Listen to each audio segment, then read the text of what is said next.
Peter Alexander is a global food security lecturer at the University of Edinburgh. He joins us live from Vienna. Peter, these farmers are angry about cheap imports from Ukraine undercutting the price of their products after duties on Ukrainian produce were lifted.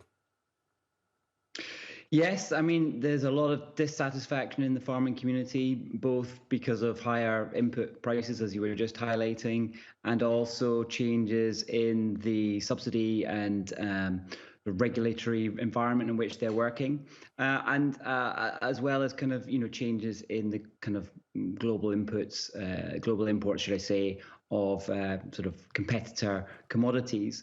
Now, all of that's really raising the tension there, but we do have to bear in mind that we do need to have a transformation of our food system to be one that's more environmentally friendly, both in terms of climate change as well as biodiversity, and also healthier.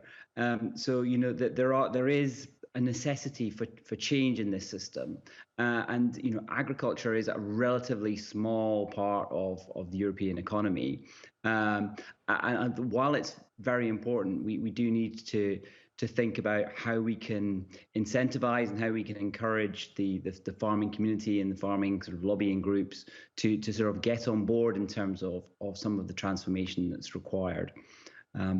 I suppose on the other hand, to sort of kind of agree with some of the statements that they're making, is that we also need to think about the consumption side of this picture. And if we change the production without changing consumption within, say, Europe, then all we're going to do is sort of offshore more of the burden from our food production.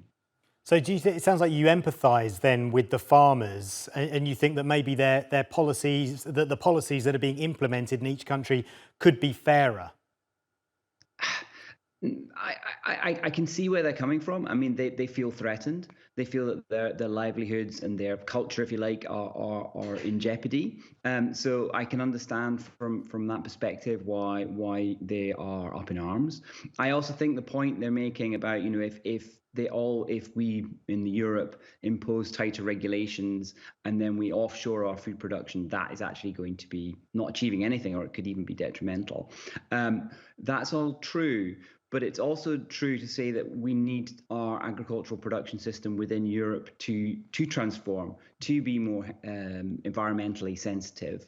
So I don't think we can go back to or remain in some sort of idyll that that's sort of perceived by some of the farming community. And also the call for sort of self-sufficiency at all costs is also, in my view, quite misguided and rather one-sided. So it sounds to me like there was always, inevitably, this was always going to be about change. And whenever there's any sort of change, within an industry like agriculture, there is going to be some resistance. Exactly. Change is hard. That's right. And with change, there tends to be winners and losers. But in this particular change, the cost to society from the, say, greenhouse gas emissions causing climate change, from the loss of biodiversity, from the negative health outcomes we have from our food system, including from ultra-processed foods, from meat, etc.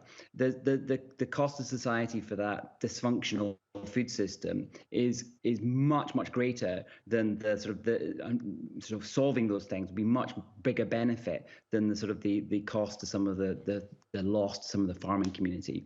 So we really do need to think about how we can kind of get the farming community on board to be part of that transformation rather than this impediment as they are today.